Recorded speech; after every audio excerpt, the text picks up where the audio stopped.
নমস্কাৰ।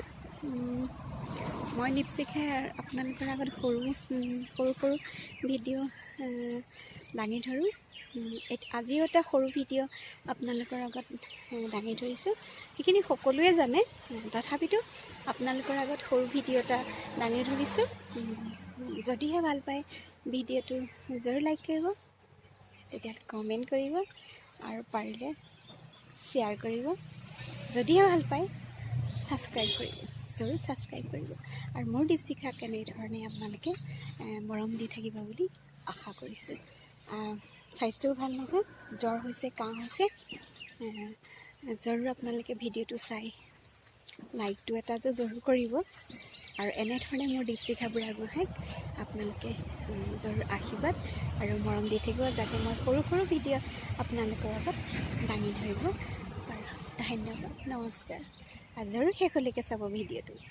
গোল নেমু ৰ'দত শুকুৱালোঁ, ধুই পেলাই এতিয়া আচাৰৰ কাৰণে কাটি থ'ম। এয়া শুকুৱাই 5টা এতিয়া গোল নেমু আচাৰ কৰিম। এয়া চাওক, মই এয়া সৰুকৈ ইমানটো পিচেছ কৰিছোঁ। পুৰণা গোল নেমু হয়, পকা একেবাৰে বুঢ়া হৈ গ'ল। এয়া মই আচাৰহে কৰিম দেই। এয়া আচাৰৰ কাৰণে এয়া মিহিকৈ মানে এটা হিচাপৰ জোখত কাটিছোঁ। ইমানটি পিচেছ হয় কাটিছোঁ, যাতে ভাতৰ লগত বা খাব পাৰে। এয়া এইখিনি মই কাটিলোঁ, চব সৰু কাটিছোঁ। এইখিনি হৈ গ'ল কাটি, এটা নিমখত দি থ'ম। দি পেলাই 2 দিন থৈ দিম, নিমখ দিম। দি পেলাই যাতে আপোনাৰ বস্তু গেলি নাযায়, নিমখত দি 2 দিন থৈ দিম।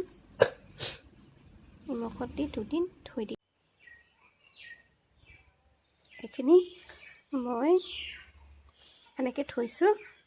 ইয়াতে পলিথিন এটাই মই বান্ধি পেলাই 2 দিন থৈ আকৌ ৰ'দত দিম। এনেকৈ বান্ধি থৈছোঁ। পেলাই এতিয়া 2 দিন ৰাখি নিমখত থৈ খিনি তাৰপৰা ৰ'দত দি আচাৰ কৰিম। এতিয়া ৰ'দত দিম, হালধি সানি পেলাই ৰ'দত দিলোঁ।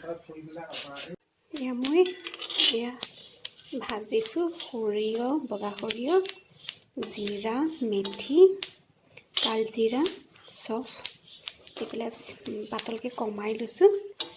ভাজিছোঁ আৰু অলপ বহুত ভাজি নিদিওঁ, দেই যোৱা নিচিনাকৈ অলপ ভাজি পেলাই মই অলপ এবাৰ খুন্দি এইখিনি মই নেমু টেঙা আচাৰ বনাম।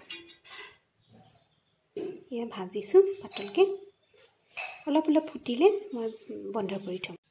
এয়া ফুটিছে, ভাজি হ'লে সৰিয়হ ফুটিবলৈ লৈছে। কিন্তু মোৰ কি হ'ল, এতিয়া কাৰেণ্টটো গুচি গ'ল নহয়, মিক্সিত মাৰিবলৈ বৰ ডাঙৰ কথা হ'ল। তথাপিও পটাতে বটিব লাগিব। এয়া হ'ল আৰু এখন কেৰাহীতে মই জলকীয়াও ভাজিছোঁ। অলপ ভাজি হ'লে একেলগতে মই গুড়ি কৰিম, কেঁচা জলকীয়াও দিম। এইখিনি মছলা, নেমু টেঙা আৰু মছলা একেলগতে মিহলাই লৈছোঁ। এয়া তাৰপৰা মই এতিয়া তেল দিম। তেল দি পেলাই হেৰি কৰি ল'ম বটলটো।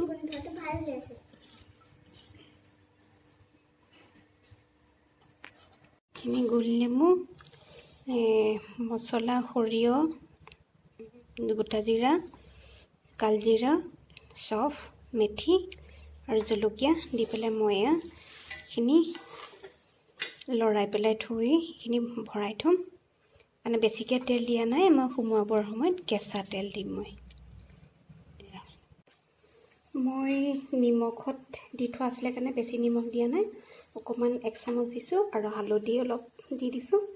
তাৰপিছতে এইখিনি গোটা মছলাখিনি ভাজি পেলাই একেলগতে সানি তেল দি আৰু পাঁচফোৰণো দিছোঁ। সেইখিনি একেলগতে সানি মই তেল দি গৰম কৰি অকণমান মানে শুকানকৈ থৈছোঁ। তাৰপিছত এতিয়া মই ভৰাবৰ সময়ত বটলত ভৰাবৰ সময়ত তাৰপিছত ৰ'দত দিবৰ সময়ত মই তেল দি দিম, কেঁচা তেল দিম যাতে ৰ'দত তেলখিনি গৰম হৈ যায়।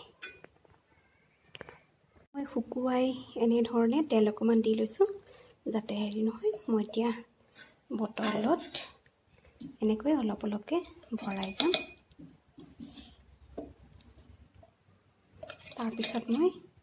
তাৰপিছত মই কেঁচা তেল দি যাম। হৈ গ'ল। এতিয়া মই কেঁচা তেল দিম যাতে ৰ'দত দিম, ৰ'দত দিওঁতে তেলখিনি গৰম হৈ যায়। এয়া হ'ল গোল নেমুৰ আচাৰ। আপোনালোকেও বনাব এনেধৰণে। যদিহে ভিডিঅ'টো ভাল পায় তেতিয়াহ'লে জৰুৰ লাইক কৰিব, কমেণ্ট কৰিব আৰু শ্বেয়াৰ কৰিব। পাৰিলে আপোনালোকেও বনাব। ধন্যবাদ। মই ভৰাই কাপোৰ মাৰি থৈ দিছোঁ আৰু তেল দি হৈ গ'ল। বটলটো ৰঙা কাৰণে দেখা নাই। আপোনালোকেও এনেধৰণে বনাব।